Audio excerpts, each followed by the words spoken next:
गणाधिपो भानुशशीधरासुतो बुधो गुरुर्भार्गव सूर्यनन्दना राहुश्च केतुश्च परन्नवग्रहा कुर्वन्तो वा पूर्णमनोरथं सदा। उपेन्द्र इन्द्रो वरुणो हुताशनस्त्रिविक्रमो भानुसखश्चतुर्भुजः गन्धर्वयक्षोरगसिद्धचारणा कुर्वन्तो वा पूर्णमनोरथं सदा।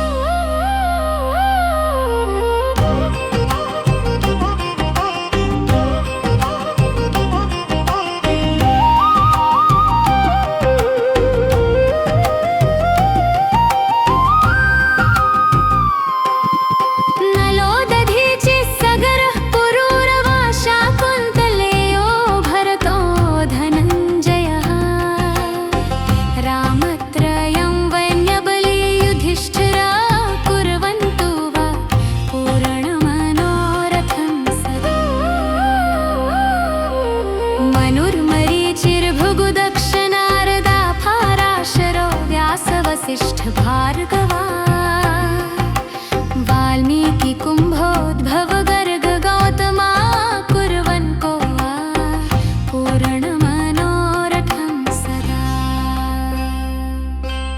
रम्भा शची सत्यवती च देवकी गौरी च लक्ष्मीश्च दितिश्च रुक्मिणी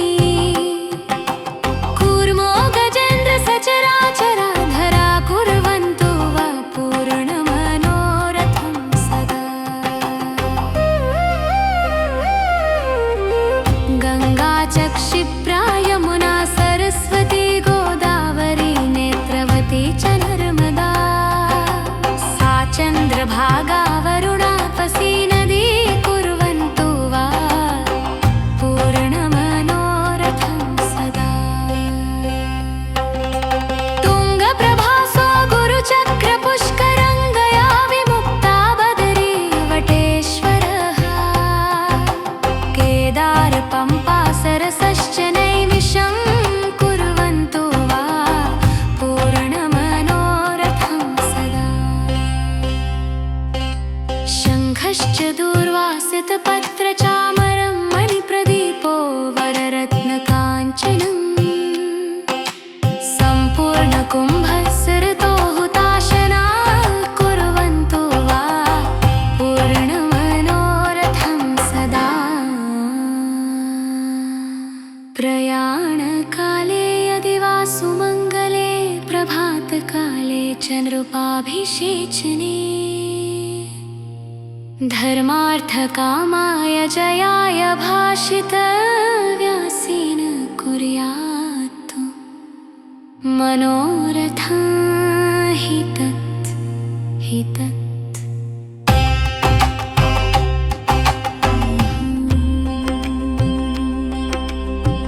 गणाधिपो भानुशशीधरासुतो बुधो गुरुर्भार्गव सूर्यनन्दना राहुश्च केतुश्च परन्नवग्रहा कुर्वन्तो वा पूर्णमनोरथं सदा। उपेन्द्र इन्द्रो वरुणो हुताशनस्त्रिविक्रमो भानुसखश्चतुर्भुजः गन्धर्वयक्षोरगसिद्धचारणा कुर्वन्तो वा पूर्णमनोरथं सदा।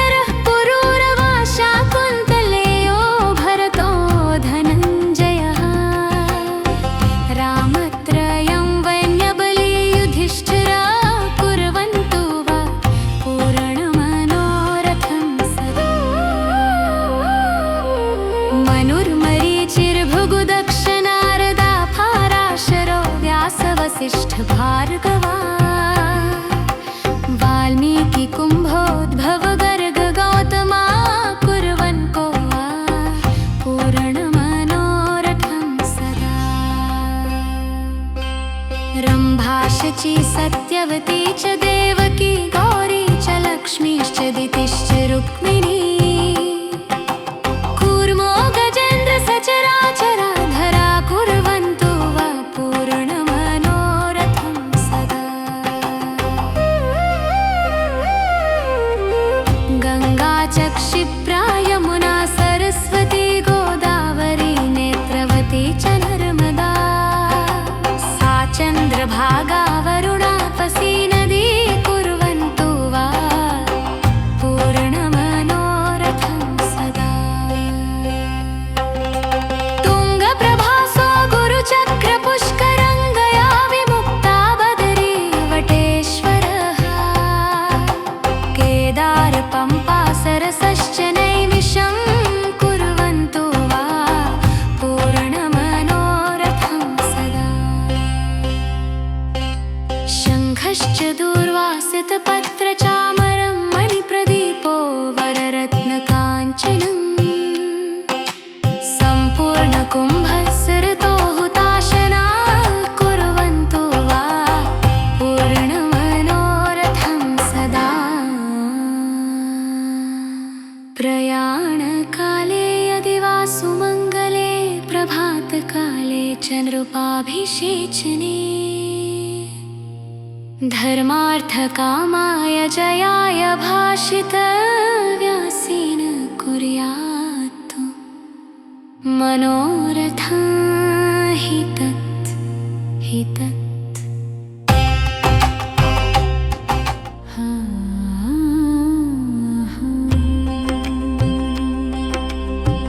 गणाधिपो भानुशशीधरासुतो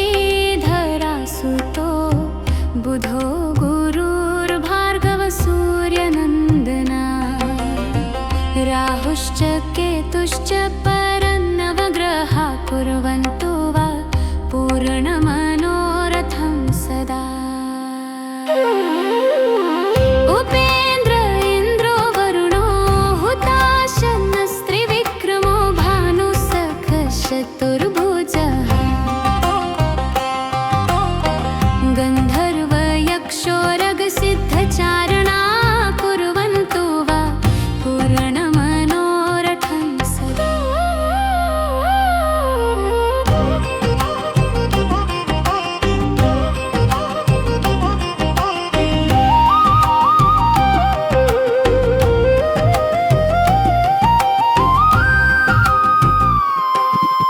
नलो दधीचिः सगरः पुरूरवा शाकुन्तलेयो भरतो धनञ्जयः रामत्रयं वैन्यबली युधिष्ठिरा कुर्वन्तु वा पूर्णमनोरथं सदा। मनुर्मरीचिर्भृगुदक्षनारदा पाराशरो व्यासवसिष्ठभार्गवा वाल्मीकि कुम्भोद्भव गर्ग गौतमा कुर्वन्तो वा पूर्णमनोरथं सदा। रम्भाशची सत्यवती च देवकी गौरी च लक्ष्मीश्च दितिश्च रुक्मिणी कूर्मो गजेन्द्र सचराचराधरा कुर्वन्तु वा पूर्णमनोरथं सदा। गङ्गा च क्षिप्रा यमुना सरस्वती गोदावरी नेत्रवती च नर्मदा सा चन्द्रभागा वरुणापसी नदी कुर्वन्तु वा पूर्णमनोरथं सदा। तुङ्गप्रभासो गुरुचक्रपुष्करङ्गया विमुक्ता बदरी वटेश्वरः केदारपम्पा सरसश्च नैमिषं कुर्वन्तु वा पूर्णमनोरथं सदा। शङ्खश्च दूर्वासितपत्रचामरं मणिप्रदीपो वररत्नकाञ्चनं सम्पूर्णकुम्भस्सृतो हुताशना कुर्वन्तु वा पूर्णमनोरथं सदा। प्रयाणकाले यदि वा सुमङ्गले चन्द्रोपाभिषेचने धर्मार्थकामाय जयाय भाषितव्यासेन कुर्यात् मनोरथं हि तत् हि तत्।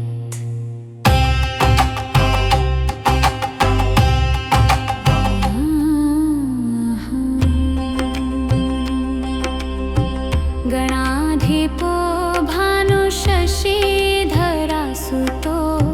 बुधो गुरुर्भार्गवसूर्यनन्दना राहुश्च केतुश्च परन्नवग्रहा कुर्वन्तो वा पूर्णमनोरथं सदा। उपेन्द्र इन्द्रो वरुणो हुताशनस्त्रिविक्रमो भानुसखश्चतुर्भुजः गन्धर्वयक्षोरगसिद्धचारणा कुर्वन्तो वा पूर्णमनोरथं सदा।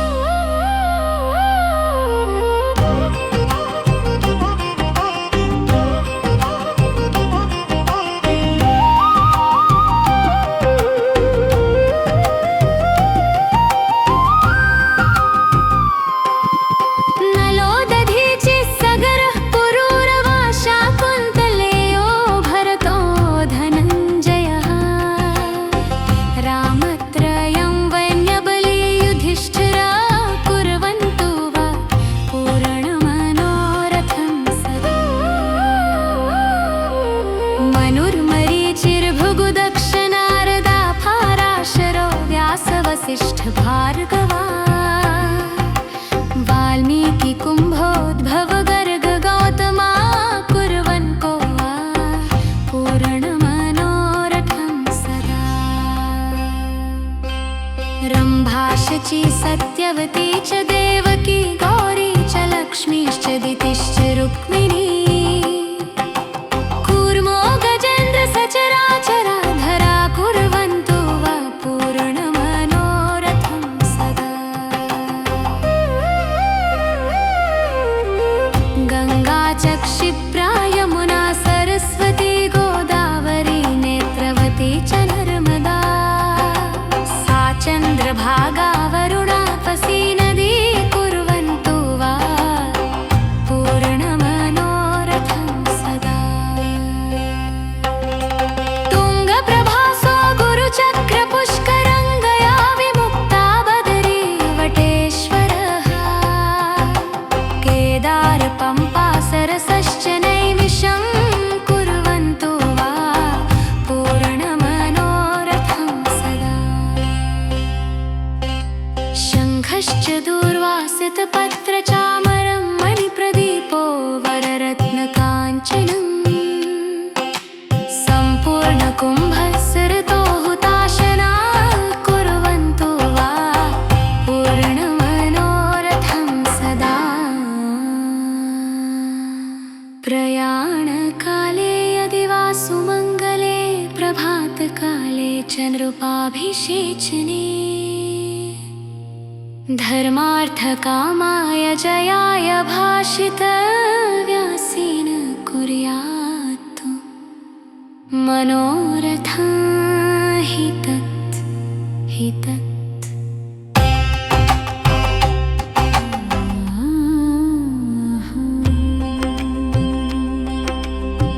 गणाधिपो भानुशशीधरासुतो बुधो गुरुर्भार्गवसूर्यनन्दना राहुश्च केतुश्च परन्नवग्रहा कुर्वन्तो वा पूर्णमनोरथं सदा। उपेन्द्र इन्द्रो वरुणो हुताशनस्त्रिविक्रमो भानुसखश्चतुर्भुजः गन्धर्वयक्षोरगसिद्धचारणा कुर्वन्तो वा पूर्णमनोरथं सदा।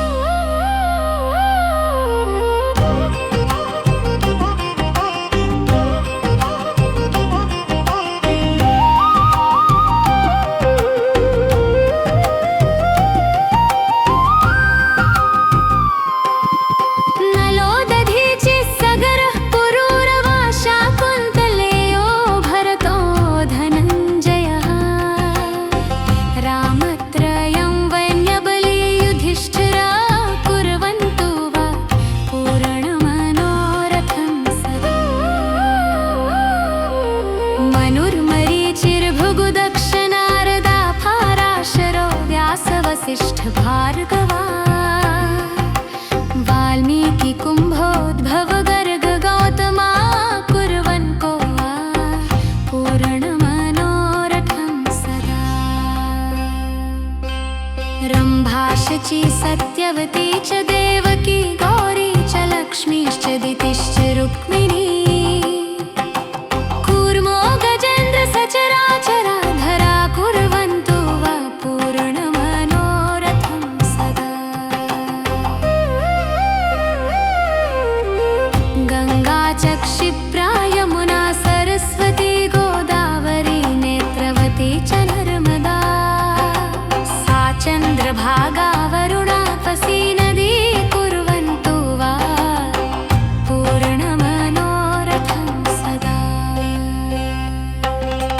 तुङ्गप्रभासो गुरुचक्रपुष्करङ्गया विमुक्ता बदरी वटेश्वरः केदार पम्पा सरसश्च नैमिषं कुर्वन्तु वा पूर्णमनोरथं सदा।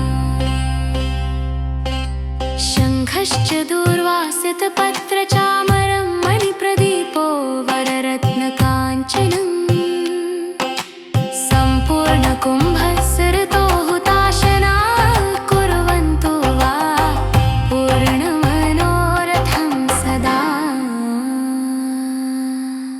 प्रयाणकाले यदि वा सुमङ्गले प्रभातकाले च नृपाभिषेचने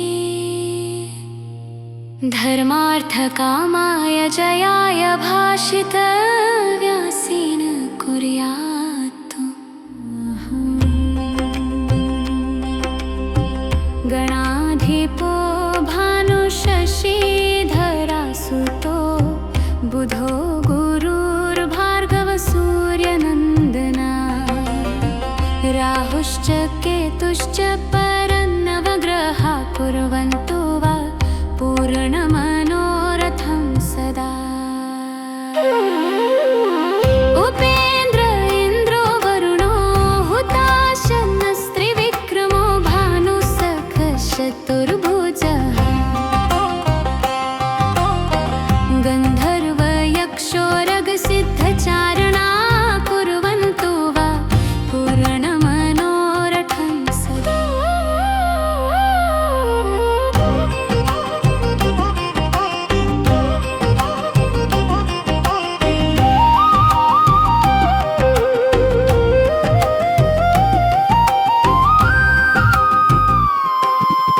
नलो दधीचिः सगरः पुरूरवा शाकुन्तलेयो भरतो धनञ्जयः रामत्रयं वन्यबली युधिष्ठिरा कुर्वन्तु वा पूर्णमनोरथं सदा।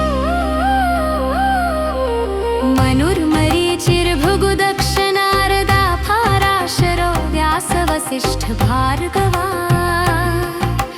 वाल्मीकि कुम्भोद्भव गर्ग गौतमा कुर्वन् को वा पूर्णमनोरथं सदा।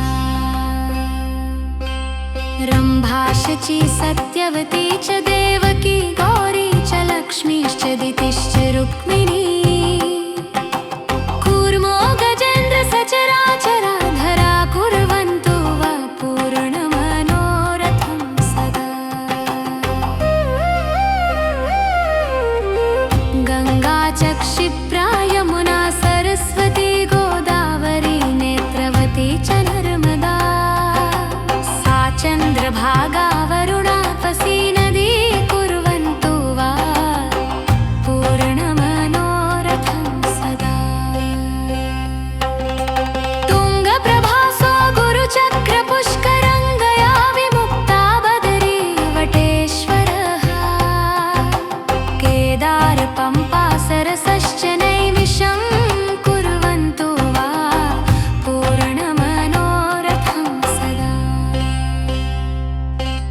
शङ्खश्च दूर्वासितपत्रचामरं मणिप्रदीपो वररत्नकाञ्चनं सम्पूर्णकुम्भस्सृतो हुताशना कुर्वन्तु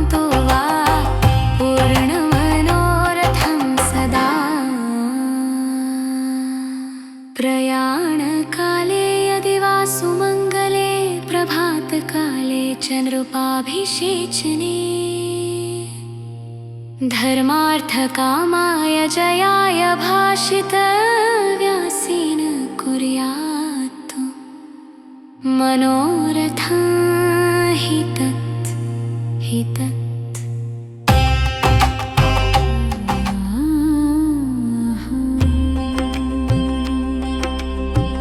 गणाधिपो भानुशशीधरासुतो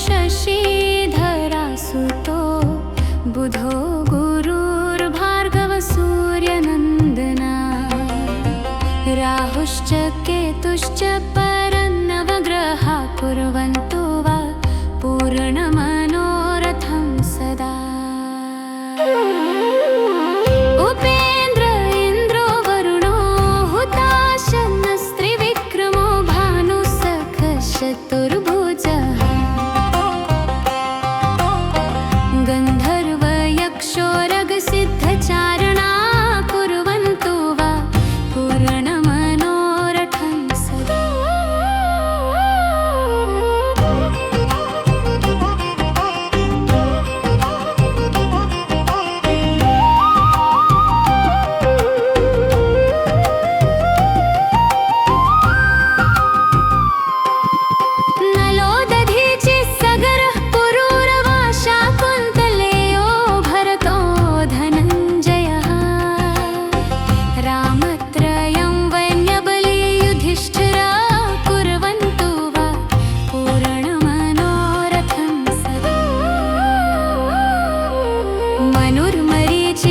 मनुर्मरीचिर्भृगुदक्षनारदा फाराशरो व्यासवसिष्ठ भार्गवा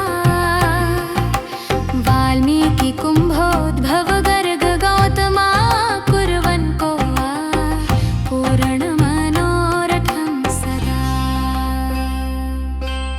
रम्भा शची सत्यवती च देवकी गौरी च लक्ष्मीश्च दितिश्च रुक्मिणी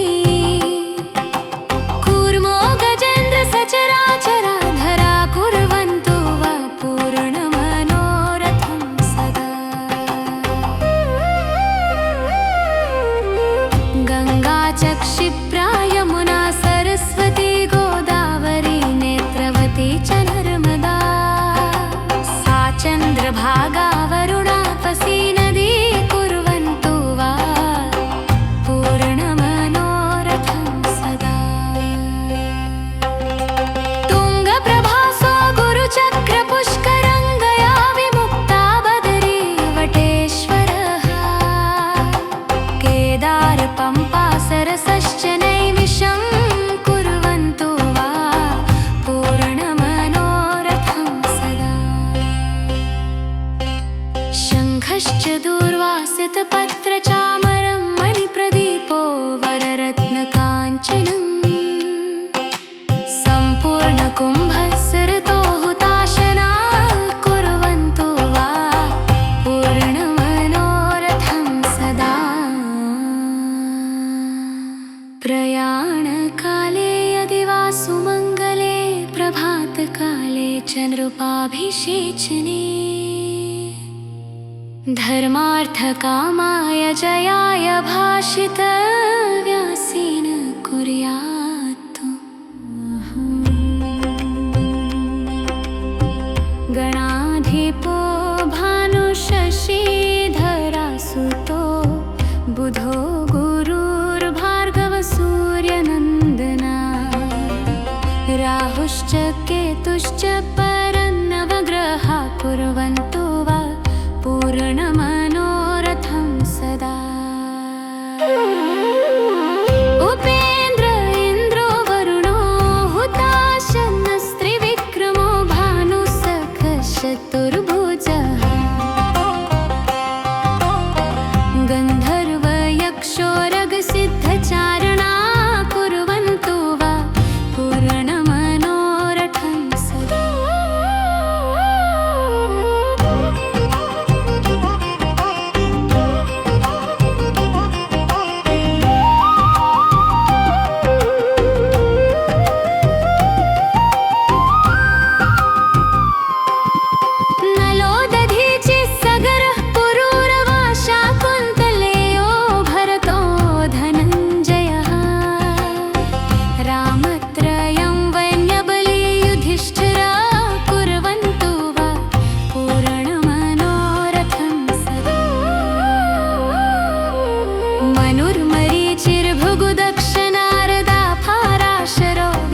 वसिष्ठ भार्गवा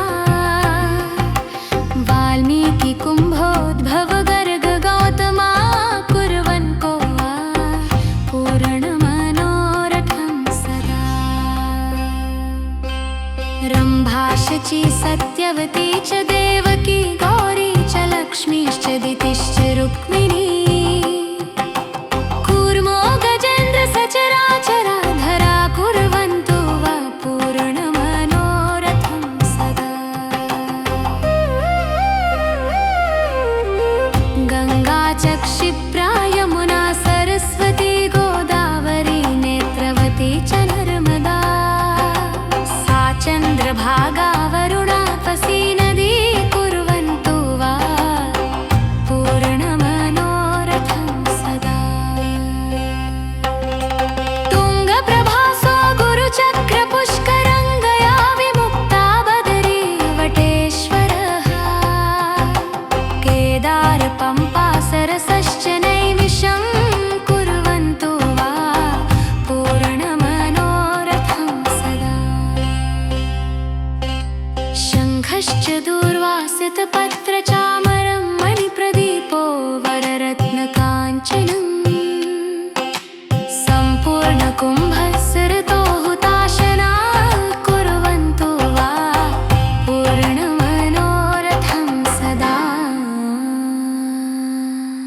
प्रयाणकाले यदि वा सुमङ्गले प्रभातकाले च नृपाभिषेचने धर्मार्थकामाय जयाय भाषितव्यासेन कुर्यात् मनोरथं हि तत्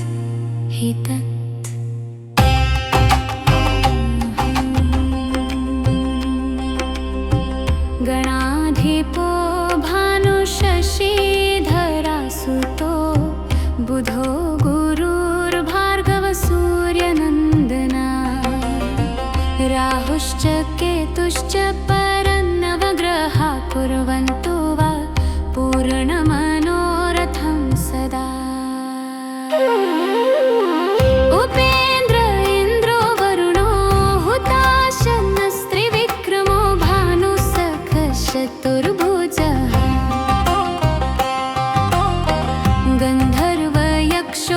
गन्धर्वयक्षोरगसिद्धचारणा कुर्वन्तु वा पूर्णमनोरथं सदा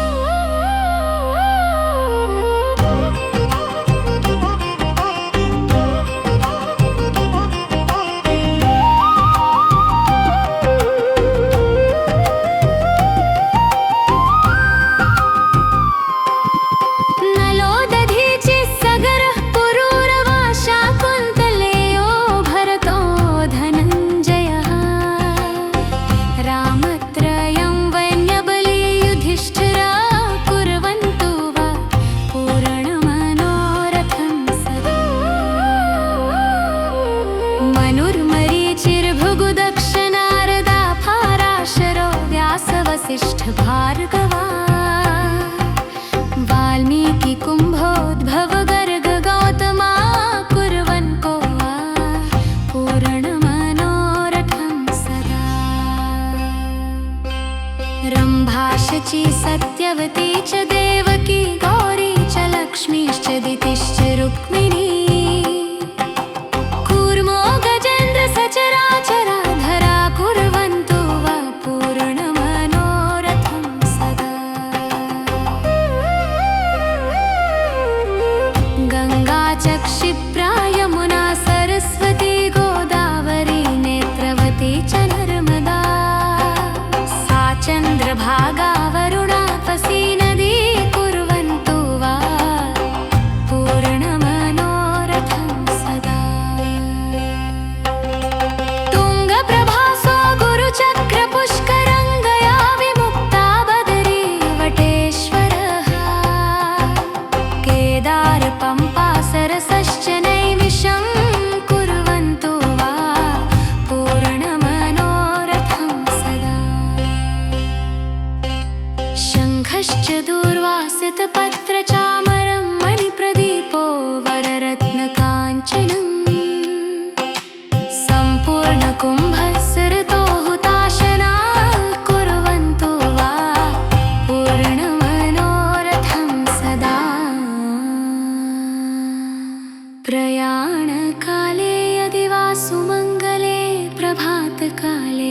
कृपाभिषेचने